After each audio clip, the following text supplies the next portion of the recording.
Hello साथियों, नमस्कार। मेरा नाम योगेंद्र कुमार है और आज के डेली करंट्स न्यूज़ में आप सभी लोगों का बहुत बहुत स्वागत है। और आज का टॉपिक है कि जितने भी इलीगल रोहिंग्या हैं, जो आपको पता होंगे रोहिंग्या क्या होते हैं, कि भाई म्यांमार में रहने वाले ऐसे मुसलमान जो बाद में दूसरे देश में चले गए। समझ गए? आपने देखा होगा कि म्यांमार में जो बुद्धिज्म और मुस्लिम कन्फ्लिक्ट हुआ था, तो वहाँ के मुसलमान कुछ बांग्लादेश में आ गए, कुछ भारत में आ गए। तो उत्तर प्रदेश सरकार ने अभी जितने भी इलीगल माइग्रेंट्स हैं, चाहे वो बांग्लादेश से हों, चाहे वो म्यांमार से हों, उनको बाहर करने की कोशिश की है और एक लिस्ट बनाने की कोशिश की है कि उत्तर प्रदेश में कितने इलीगल मुसलमान रह रहे हैं, या रोहिंग्या जो मुसलमान है वो कितने रह रहे हैं, या बांग्लादेशी माइग्रेंट्स कितने यहाँ पर रह रहे हैं। तो ये हम चीज़ें आज के टॉपिक में जानेंगे कि उत्तर प्रदेश अपने नागरिकों की सिक्योरिटी के लिए क्या क्या कर रहा है। अभी आपको पता होगा पहलगाम अटैक हुआ था और पहलगाम के अटैक को जवाब देने के लिए भारत सरकार ने एक ऐसा ऑपरेशन स्टार्ट किया था जो अब सबको पता है कि ऑपरेशन सिंदूर, जिसमें हमने क्या किया कि जितने भी एक तरीके से आतंकवादियों के जितने भी ठिकाने थे, जो इंफ्रास्ट्रक्चर थे, उसको नष्ट करने की कोशिश की भारत सरकार ने। तो उसी लहजे पर उत्तर प्रदेश सरकार अपनी सिक्योरिटी को बढ़ाने के लिए जितने भी इलीगल लोग रह रहे हैं, जो भारतीय नागरिक नहीं है, उनकी लिस्ट बनाने की कोशिश कर रहा है। तो चलो देखते हैं आज का टॉपिक क्या है। आज का टॉपिक है इलीगल रोहिंग्या। तो आपने देखा होगा कि रोहिंग्या क्या है। तो ये जो वर्ड आया है वो उसके लिए बोला जाता है कि जितने भी अराकान मुस्लिम थे जो पहले यहाँ पर बसे हुए थे अंग्रेजों के आने से पहले, तो अराकन जो माउंटेन रेंज है उसके आसपास जो मुसलमान रहते थे उन्हीं को रोहिंग्या मुसलमान बोलते हैं। तो चलिए देख लेते हैं रोहिंग्या मुसलमान। आप देखोगे, आपने बहुत पढ़ा होगा न्यूज़ में कि बहुत से मुसलमान ये बांग्लादेश में आ गए। बांग्लादेश की सरकार ने भी इनको जगह नहीं दी और एक आपने देखा था एक आइलैंड पर छोड़ दिया था। वहां पर कभी कभी बाढ़ आ जाती है, कभी कभी। तो आप देख सकते हो एक मुसलमान देश दूसरे मुसलमानों की सहायता नहीं कर रहा है, तो भारत देश क्यों करे? ये बहुत बड़ा क्वेश्चन है। तो कहने का मतलब हर देश अपने नागरिकों के लिए फाइट करता है। तो ऐसे ही उत्तर प्रदेश सरकार क्या कर रहा है कि जितने भी इलीगल लोग हैं, हमारे जो रिसोर्सेज है वो हमारे लोगों के लिए है, जो उत्तर प्रदेश के नागरिक हैं, मतलब जो भारत के नागरिक हैं, उनके लिए हमारे रिसोर्सेज हैं। ये नहीं कि कोई विदेशी पर्सन यहाँ रह रहा है, इलीगल वे से रह रहा है, तो उनको हटाने की अभी कोशिश की जा रही है। तो चलिए न्यूज में देखते हैं कैसे।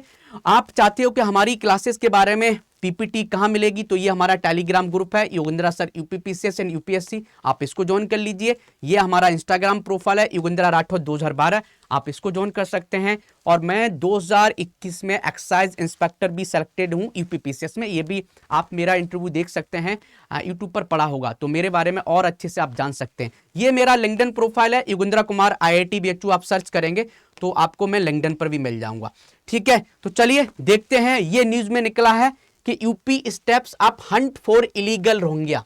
तो भैया जितने भी इलीगल रोहिंग्या हैं उनको एक तरीके से डेटा कलेक्ट कर रहा है उत्तर प्रदेश सरकार, फिर उनको यहां से बाहर करने की कोशिश की जाएगी। ऐसी बांग्लादेशी इमाइग्रेंट्स हैं लगभग 300 फ्लैग्ड इन वाराणसी जोन, और ये लगभग 300 के आसपास वाराणसी जोन के आसपास रह रहे हैं और इनका वेरिफिकेशन चल रहा है। तो आप देख सकते हो। तो आप देखोगे न्यूज में लिखा है कि in the aftermath of the Pahalgam terror attack हुआ था, उसके बाद उत्तर प्रदेश सरकार ने क्या किया है कि जितने भी सस्पेक्टेड रोहिंग्या हैं या बांग्लादेशी इन्फ्लेल्टर्स हैं वो लगभग 300 के आसपास हैं, जो वाराणसी के आसपास हैं। जैसे आप देखोगे वहां पर एक लहरतारा बस्ती है, लहरतारा के आसपास बहुत से बांग्लादेशी माइग्रेंट्स रहते हैं। हम भी जाते थे जब IIT BHU में थे, तो हम इनको पढ़ाने जाते थे कि चलो इनको एडुकेट किया जाए, तो वो झुग्गर पट्टी बना के रहते हैं। तो भारत सरकार सोच रही है, उत्तर प्रदेश सरकार सोच रही है कि जितने भी लोग हैं उनका एक बार वेरिफिकेशन कर लिया जाए। तो ये जरूरी है सिक्योरिटी के लिए, मामले के लिए जरूरी है। कभी होता है कि हाँ ये हो सकते हैं कि ये नॉर्मल लोग हैं, कोई इनका आतंकवादियों से कोई लेना देना नहीं है, लेकिन कभी कभी इन्हीं का साथ इन्हीं के बहाने बहुत से आतंकवादी हमारे देश में आ सकते हैं। तो इसलिए सिक्योरिटी के लिए बहुत जरूरी है। तो according to ADG Varanasi zone जो पीयूष मोरदिया जी हैं, अंडर द फ्रेश एक्सरसाइज उन्होंने एक ड्राइव स्टार्ट किया कि जितने भी इलीगल लोग हैं जो उत्तर प्रदेश में रह रहे हैं, चाहे वो म्यांमार से हैं, रोहिंग्या मुसलमान हैं, चाहे वो बांग्लादेश से हैं, सबकी वेरिफिकेशन करने की जरूरत है। तो अभी देखो वाराणसी डिस्ट्रिक्ट ने एक लोकल इंटेलिजेंस यूनिट बनाई है, लोकल इंटेलिजेंस यूनिट। आप इसका नाम मेंस में भी यूज कर सकते हो कि लोकल इंटेलिजेंस यूनिट, जिन्होंने लगभग 300 लोगों का फाइल भेजा है वेस्ट बंगाल में। क्योंकि जो लोग यहाँ पर रह रहे हैं वाराणसी में, वो बोलते कि मैं तो वेस्ट बंगाल का रहने वाला हूँ, मैं बांग्लादेश से नहीं रहने वाला हूँ, वेस्ट बंगाल तो हमारा राज्य है। तो कोई भी पर्सन एक राज्य का दूसरे राज्य में रह सकता है। समझ गया, पश्चिमी बंगाल का जो हमारा राज्य है उसका पर्सन उत्तर प्रदेश में रह सकता है, कोई नहीं रोक सकता।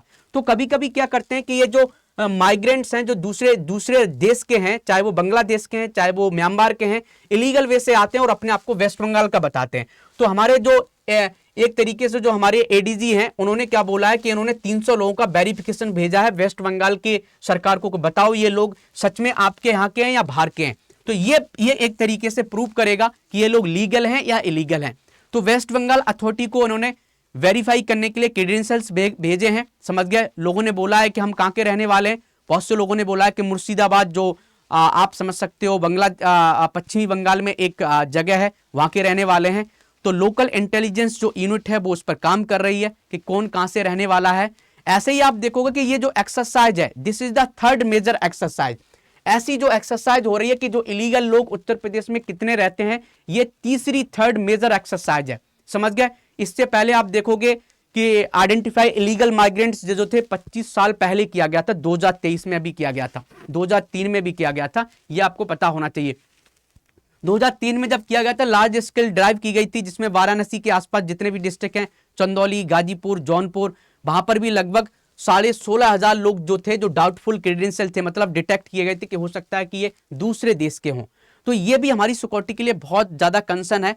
तो इसलिए क्या है कि उत्तर प्रदेश सरकार ने बोला है कि सभी का आईडी प्रूफ लिया जाए अच्छे से, और जो भी लोग मुर्शिदाबाद या बीरभूम वेस्ट बंगाल के रहने वाले उनसे, वहां के राज्य से, वहां की सरकार से सब इनका डेटा मंगाया जाए कि ये सच में भारत के नागरिक हैं या बाहर के हैं। तो इंटेलिजेंस एजेंसी इस पर काम कर रही हैं कि ये लोग सच में बांग्लादेश के हैं या भारत सरकार के नागरिक हैं।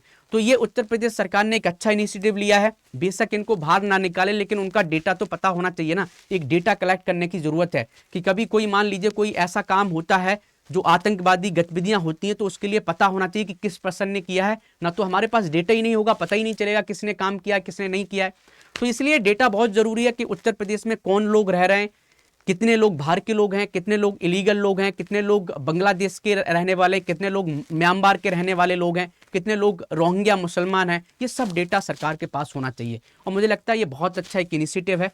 तो ये चीज़ें अच्छे से पढ़ते रहिए। आप इसको कैसे कनेक्ट कर सकते हैं कि आप इंटरनल सिक्योरिटी, तो इस टॉपिक को आप कनेक्ट कर सकते हैं पेपर जीएस थर्ड में आप कनेक्ट कर सकते हो इंटरनल सिक्योरिटी, और जीएस 5 में भी कर सकते हो कि जीएस 5 में कि भारत की इंटरनल सिक्योरिटी क्या है, समझ गए, उसमें क्या क्या दिक्कतें हैं। तो ये सब चीजें वहां पर आप इनका एग्जांपल्स देख सकते हो, कनेक्ट कर सकते हो। तो अच्छे से पढ़ते रहिए। और हम हर जगह बोलते हैं जिंदगी का सत्य है भाई सब मृत्यु, तो टेंशन नहीं लेना है। और आपके सिलेक्शन का सत्य है किताबें और पढ़ाई, और तो भ्रम है, तो जब भी भ्रम हुआ करे किताबें उठा लिया करो। ऑल द बेस्ट, जय हिंद, जय भारत।